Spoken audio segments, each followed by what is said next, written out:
Vous avez dit que la morphine ne shootait pas. Si la personne sous morphine délire, est-ce que cela veut dire qu'elle est mal dosée? Oui. On confond quelquefois les effets secondaires de la morphine et les signes de surdosage. Les effets secondaires de la morphine, c'est la constipation dans 99% des cas, autant dire tout le temps.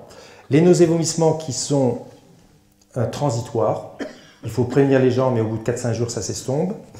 Et puis, la somnolence au début. Mais il ne faut pas confondre la somnolence au début. Parce que si vous souffrez jour et nuit et qu'on vous soulage, la première chose que vous faites, c'est que... Très bien. Par contre, un sommeil qui arrive alors que la personne est déjà sous morphinique, là, ça pose un problème. Alors, moi, pour comprendre par rapport aux détresses respiratoires, par rapport à la dépendance, on va dire que quand vous donnez de la morphine et que vous avez mal, les sites de la douleur sont ouverts.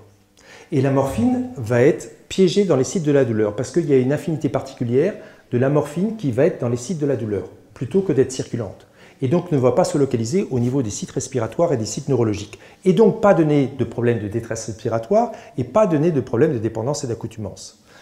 Maintenant, si vous avez pas mal, les sites de la douleur sont fermés, la morphine est circulante et se localise au niveau des sites respiratoires et des sites neurologiques. Donc c'est vrai que la morphine donne des problèmes respiratoires ou des problèmes de dépendance, sauf chez la personne douloureuse, parce que la morphine va être piégée dans les sites de la douleur.